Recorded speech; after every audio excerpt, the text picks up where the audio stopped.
Olá, esta é a Univesp TV, o canal de comunicação da Universidade Virtual do Estado de São Paulo. A TV para quem quer saber mais e aprender sempre. Bom, hoje nós vamos começar a programação voltada ao curso de Pedagogia Unesp-Univesp com uma conversa sobre memória do professor. Quem está conosco para isso é a professora Vivian Batista Silva, da Faculdade de Educação da USP. Tudo bem, professora? Tudo bem. Então, eu queria saber, senhora, bom, a gente está falando aqui sobre memória do professor, que não é exatamente uma disciplina, né? Sim. É um eixo estruturante, né, do curso. Não, os alunos já fizeram uma autobiografia, já lembraram dos tempos que eles começaram a estudar e tal. E qual é esse passo agora? Esse memorial autobiográfico? Como é que é isso? Qual é esse passo? Explica pra gente. Tá certo. Bom, talvez valha a pena lembrar que o trabalho com as autobiografias parte de uma concepção do que significa a formação docente, parte de algumas respostas que se quer dar à questão como fazer com que a formação do professor seja fértil, como formar um bom professor. Tá. Quando nós propomos a construção de um memorial de formação, nós não estamos propondo a escrita de um texto padronizado, ou seja, não há que se buscar o padrão ideal para se construir o memorial de formação. Trata-se de um texto acerca da própria vida. Quando nós propomos a escrita de um texto como esse, é preciso responder algumas críticas que se podem colocar. Algumas pessoas imaginam que se trata de um texto muito simples, apenas uma descrição que pode inclusive ser banal. Na verdade, escrever sobre si mesmo significa uma tarefa de uma importância muito nuclear no curso. Por isso, o memorial ele tem um lugar estruturante ao longo de todo o curso de pedagogia. Quando nós propomos aos alunos que escrevam sobre a sua história, na verdade, nós estamos sugerindo que eles reflitam sobre si mesmos. Então, sempre que nós escrevemos sobre a nossa vida, em textos mais sintéticos, em textos mais longos, enfim, nós sempre desenvolvemos um processo de compreensão sobre nós mesmos. E isso é importante no curso de pedagogia por quê? Na verdade, temos há algum tempo na área da educação constatado que cursos muito técnicos ou cursos que esperam que os alunos vão ter contato com as chamadas ciências da educação para depois aplicar essas ciências no dia a dia, cursos desse tipo apresentam grandes limites. O curso mais técnico, você diz? É um curso que privilegia apenas o domínio de algumas metodologias de ensino e espera-se que os alunos, dominando essas metodologias, vão poder um dia aplicar e essas metodologias darem certo. Não é bem assim. A ideia é que há sempre uma certa insatisfação. Os alunos e os professores em formação comumente dizem, na teoria, na prática, a teoria é outra. Tá. Na verdade, isso está no cerne de um problema fundamental, que é o seguinte, a docência não pode se limitar à aplicação de receitas. É impossível você conseguir uma formação satisfatória limitando os conhecimentos dos professores apenas a regras que depois eles vão... Você tem que buscar o professor dentro dele mesmo, é isso? Sim, é preciso haver uma valorização do sujeito. Tá. É preciso que os professores consigam identificar as questões relativas à formação. É preciso que eu pense sobre a minha própria formação antes de propor a formação do outro. Tá certo. E é aí que entra a questão do memorial, da lembrança Isso. do início da própria formação. Sim. O memorial de formação, ele tem, digamos assim, um norte, que é justamente refletir sobre processos formativos, sobre processos educacionais.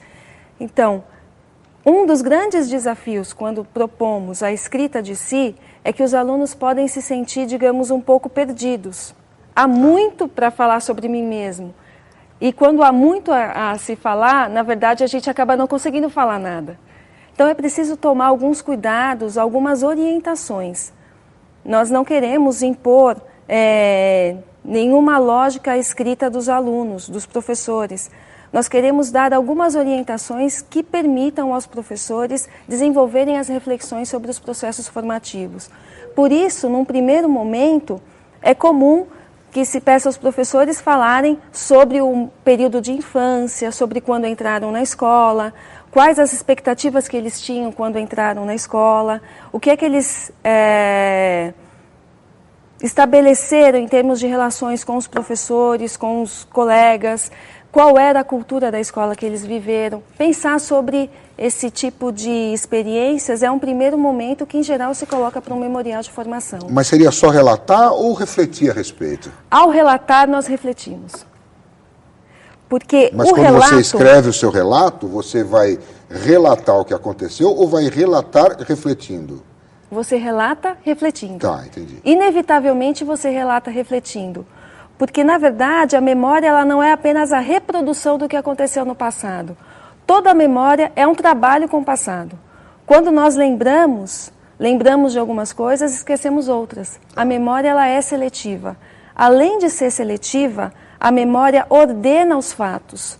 Além de ordenar os fatos, nós estabelecemos uma coerência entre os fatos. Isso já é um trabalho de reflexão. Tá certo. Em que base a gente tem teórica para dizer que esse trabalho de trabalhar com a memória vai melhorar a formação do professor? Bom, a fundamentação teórica para o trabalho de formação a partir da autobiografia tem como base estudos de várias áreas. Tá. Então, há trabalhos importantes na área da psicologia, principalmente para nós são úteis os trabalhos ligados à história e à sociologia. Então, há autores, por exemplo, como o Michel Polack, que trabalha com a situação de pessoas que viveram em campos de concentração, trabalha com a memória de pessoas que têm AIDS. Ele usa o conceito de memória e trabalha com as memórias das pessoas e fundamenta a importância da memória como um espaço até de estruturação das experiências das pessoas. Na área da educação, há vários autores que trabalham com a ideia de formação. Um desses autores é a própria Christine Jussot. Nós temos também trabalhos do professor Antônio Novo, a Pierre Dominicet. Em São Paulo, o trabalho com as memórias começou a se desenvolver mais intensamente a partir da década de 1990. E desde então, tem sido crescente o número de trabalhos e de pessoas que se interessam pela questão da memória na educação. Tá certo. E como é que deve ser esse trabalho? Como é que o professor deve fazer essa reflexão? Tudo bem, é simplesmente lembrar e escrever? Não é bem assim. Não, é preciso haver algum cuidado, não é? Primeiro, é preciso haver a vontade de escrever. Daí a importância de se trabalhar com relatos de outros professores, com relatos de outras pessoas, com relatos acerca da própria vida, porque ao ouvir a vida do outro, nós temos a vontade de falarmos sobre a própria vida. Né? Então é preciso ficar ouvindo pessoas contando, quando eu comecei, ou antes de eu ir para a escola, eu pensava assim, sabe? Quando cheguei lá, vi que a escola não era bem assim. Ouvir relatos desse tipo é importante, então? São importantes porque eles nos motivam a escrever. Inclusive, quando nós lemos relatos de outras pessoas, nós encontramos algumas proximidades com a nossa própria formação. Nós sentimos a necessidade de falarmos sobre nós mesmos também. Bom, enfim, continua. Como é que eu devo fazer? Como é que o professor deve fazer para fazer esse relato? Bom, primeiro é ter uma noção muito clara da importância do relato autobiográfico. É preciso partir do princípio de que esse relato, ele permite uma incursão fértil sobre as questões educacionais.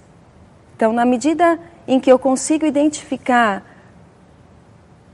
trajetórias pelas quais eu passei, problemas que eu tive, professores marcantes, aquilo que, digamos, foi muito bom na minha formação, aquilo que não foi tão bom assim, eu consigo localizar temas que são importantes para serem compreendidos. Sei, aí você junta a sua experiência própria com a técnica que você aprendeu, com a teoria que você vem absorvendo ao longo do curso, é isso? Você consegue identificar teorias que são úteis para a compreensão do teu próprio trabalho. Aí você faz essas ligações. Sim, sim. Com as teorias. Sim, sim. Então, quando você vai fazer esse relato autobiográfico, esse memorial autobiográfico, você tem que também colocar isso, não? Não necessariamente. No texto autobiográfico, o importante é que se escreva sobre as próprias experiências. Tá. E aí, nós podemos entender o seguinte, que essas experiências, elas são individuais. São experiências que nós tivemos ao longo da nossa vida. Mas elas também têm uma dimensão coletiva. Toda memória, ela é coletiva. Há muitas experiências que não são apenas de um único professor. Elas são vividas por toda uma categoria. Entendo. Então, falar sobre essas experiências é falar sobre todo um desafio que é colocado ao magistério. A partir daí, é possível realizar os estudos das ciências da educação, das chamadas ciências da educação, e identificar a utilidade desses saberes para a própria formação.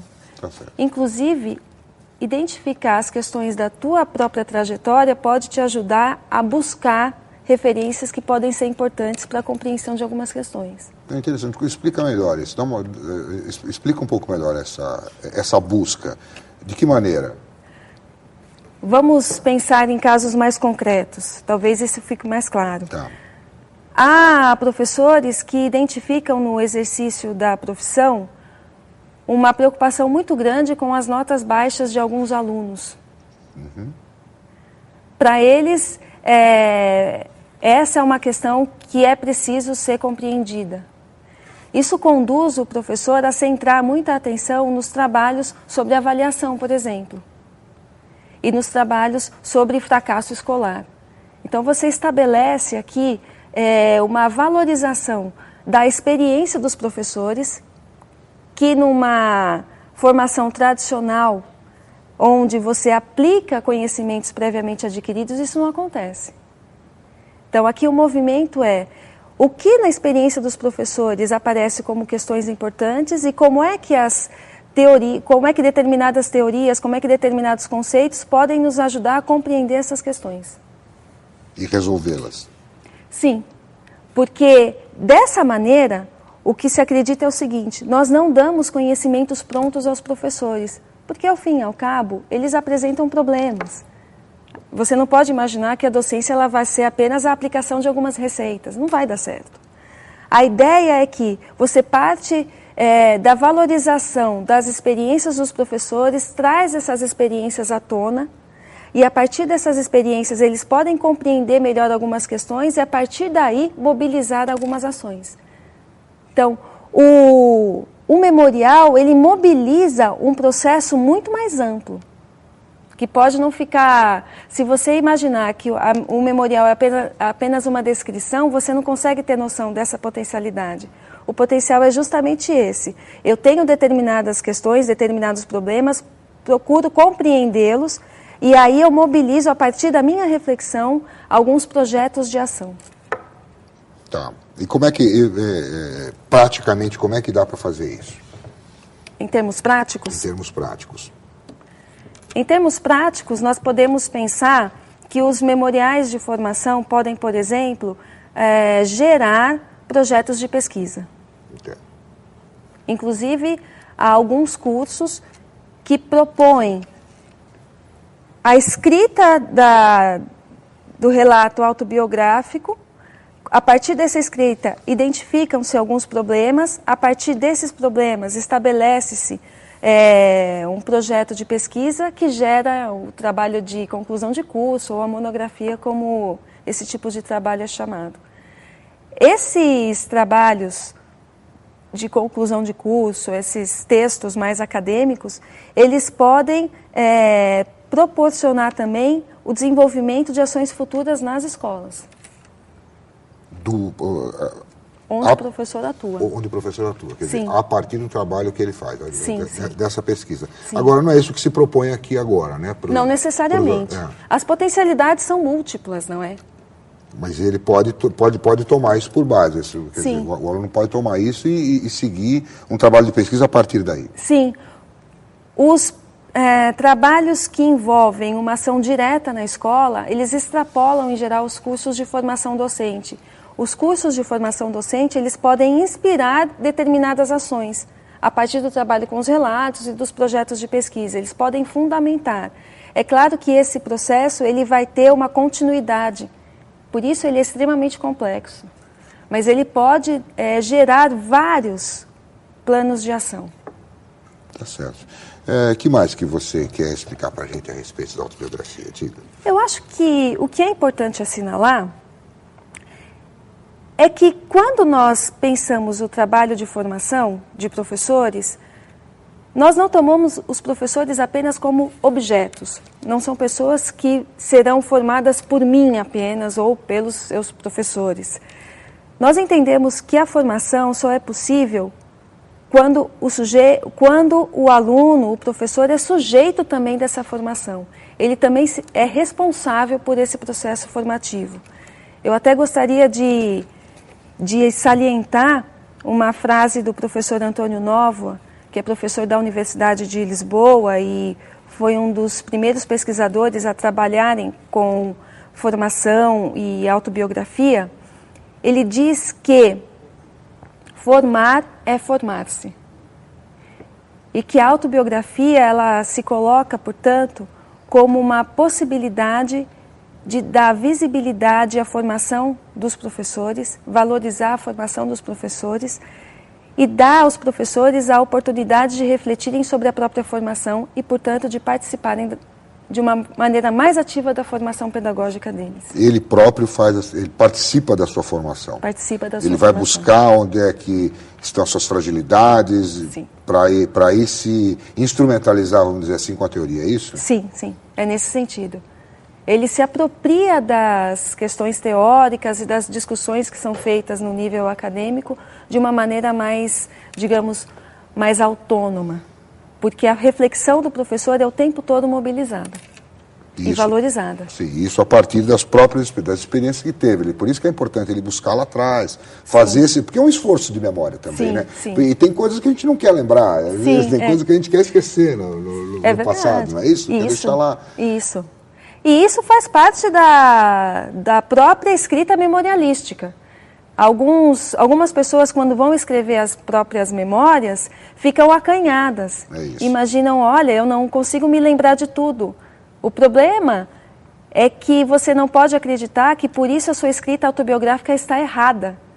Na verdade, a memória ela trabalha com lembranças e também com esquecimentos. E que isso faz parte do trabalho de reflexão sobre si. E é importante buscar essas coisas que a gente acaba deixando para trás e não querendo lembrar delas. É importante buscá-las e expô-las, não? Isso é o sujeito que vai decidir. Né? Há um texto até do Michel Polack, que eu já mencionei aqui, em que ele afirma que o esquecimento, em alguns casos, tem o papel de uma resistência, pode ser uma alternativa para que a pessoa consiga elaborar a própria existência. Então é preciso haver um respeito muito grande com aquilo que é lembrado e também com aquilo que é esquecido. Quer dizer, deveria ser esquecido mesmo, deve ser deixado no esquecimento. E a memória é algo tão dinâmico. Em alguns momentos nós lembramos de algumas coisas, em outros momentos nós esquecemos delas. E talvez um texto autobiográfico que eu tenha produzido há 10 anos atrás não seja o mesmo que eu vá escrever hoje. Porque as experiências, elas são elaboradas a partir do presente. É isso que eu preciso me interrogar. Eu não preciso me obrigar a me lembrar do que eu me esqueci. Eu preciso me perguntar qual é o sentido que eu estou dando às minhas experiências. Esse é o cerne da questão. Quando se trabalha com um texto memorialístico. É isso que explica, por exemplo, que um texto que eu escrevi há 10 anos atrás sobre mim mesma não é o mesmo texto que eu escreveria hoje sobre mim mesma. É porque você faz uma avaliação daquilo que você foi a partir daquilo que você é hoje. Sim. Né? Então você evoluiu 10 anos além, né? Sim, porque é o presente que colore o passado. Interessante frase. Quer dizer, a partir do que eu sou hoje, eu vou lembrar do passado. Quer dizer, o que eu escrevi há 15 anos, 10 anos, vai ser realmente diferente daquilo que eu escrevi hoje. Sim. Então, mesmo em períodos menores, vamos dizer assim, um ano depois, ou um curso depois. Sim. Né? Você faz um memorial, dali faz um outro curso, você vai escrever um memorial diferente. É isso que você quer dizer? Sim, sim, com certeza. E isso é importante para que eu possa exercer minha profissão ali no futuro. Sim, porque isso desencadeia um processo de reflexão que é fundamental para a docência, que é tida como uma profissão. Para além de aplicar técnicas, os professores são profissionais, ou seja, eles devem ser capazes de pensar sobre o seu próprio ofício. E no relato autobiográfico você tem essa reflexão e você tem a partir de alguns referenciais. É por isso que os textos eles mudam também. Sim. Quer dizer, o professor de amanhã é o aluno do passado. É isso, né? Hoje ele é aluno, está tentando estudar, está estudando para ser professor, ou enfim, na verdade quem nos assiste já é professor, sim, né? Sim. Né? Mas, enfim, quem está estudando para ser professor hoje, ele vai buscar a referência no aluno que ele foi no passado para resolver problemas que ele vai encontrar no futuro, é isso? Sim, sim. Muitas vezes é possível até tomar consciência de algumas experiências, do sentido de algumas experiências que tivemos. Eu me lembro de uma professora com quem eu trabalhei e ela trabalha com educação de jovens e adultos e se lembra de, quando escreveu sobre si mesma, ela assinalou que quando ela era aluna foi um período muito difícil porque ela sentava no fundo da sala e nenhum professor se dava conta da existência dela. Se ela estava presente ou não, isso não fazia diferença. E ela, hoje, quando trabalha com jovens e adultos, ela se deu conta de que ela acaba fazendo isso com alguns dos alunos dela, que ela não sabia sequer qual era o nome. Então, quando ela escreveu sobre a experiência de aluna dela, ela se deu conta dos possíveis efeitos da sua própria ação. Isso, para ela, significou a necessidade de rever algumas práticas. É interessante, né? Quer dizer, e pode também levar a pessoa a ir buscar teoria para sustentar essas práticas, não? Sim, sim. Isso pode motivar a leitura de textos sobre a condição de aluno, sobre a condição de professor, e são textos que serão lidos com um interesse muito maior. Eles farão muito mais sentido. Nós lemos aquilo que estamos à procura de. E o relato biográfico, ele pode traçar um mapa daquilo que nós estamos à procura. Tá, eu vou insistir mais um pouco com relação à forma que deve ser feito, porque certo. As pessoas que estão nos assistindo devem estar se perguntando, mas como é que eu devo fazer isso? Certo. Devo fazer isso de uma forma acadêmica? Devo fazer isso de uma forma mais simples? Eu queria que você se orientasse. Eu vou dar exemplos. Tá. Eu acho que os exemplos são úteis. Então, conforme eu disse, não há um padrão único para se escrever um relato autobiográfico. Nem sequer nós podemos afirmar que o meu relato de hoje será o mesmo de amanhã. Tá certo. Mas, enfim, nós podemos imaginar que os textos memorialísticos, eles podem ser escritos com uma linguagem mais informal. As pessoas elas podem optar por um texto narrativo em que se utilizam de diálogos, em que retomam experiências que vão descrever com pormenores, sensações que elas tiveram. Então, textos muito detalhados nesse sentido. Elas podem recorrer a fotos, elas podem recorrer a documentos. Isso, o autor de um relato tem toda a liberdade para fazer. Inclusive, é um bom exercício esse. Se estamos falando sobre a nossa infância, podemos sim perguntar a pessoas que viveram conosco sobre a infância. Podemos fazer esse exercício de compartilhar com os outros a nossa memória, não é? Perguntar para outros que conviveram com a gente no passado, é isso? Sim. E buscar essas referências, fazer entrevistas com nossos colegas, como é que eu era aluno, tal, quando a gente estudava junto, coisas do tipo, é isso? Sim, sim. Isso pode ajudar a mobilizar as referências, as experiências que nós tivemos. Esse é um bom exercício. E buscar entrevistas com pessoas com quem convivemos. Sim. É possível até que você consiga resgatar algumas fotos, até materiais dos quais você nem tinha conhecimento e que fazem parte da história da tua família, por exemplo. Sei, diploma, sei lá, Sim. vai atrás, caderno. Minha tia tem lá um caderno que eu usei quando era garoto. Você vai lá corrigir seu próprio caderno, é isso? Isso é muito inspirador.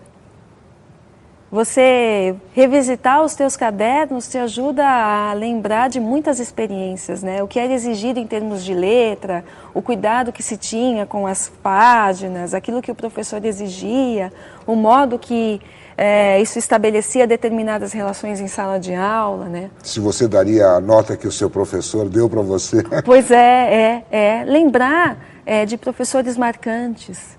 Muito dos nossos estilos, das nossas formas de ensinar, elas têm origem em experiências que tivemos com bons professores. E maus também. E maus também, é verdade. Professores dos quais nós não gostamos muito, em geral nós dizemos nunca serei dessa forma, nunca agirei desse jeito. Mas será que no relato autobiográfico você não pode identificar uma ação de professor de quem você não gostava em você mesmo? Pode e deve. Se é um exercício reflexivo, de autorreflexão, esse é um movimento muito importante. É uma boa alternativa.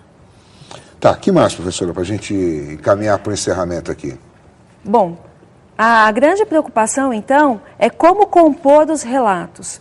Então, é possível mobilizar várias referências que nós vamos construindo ao longo da vida, e o que é importante é não perder de vista que trata-se de um processo de formação.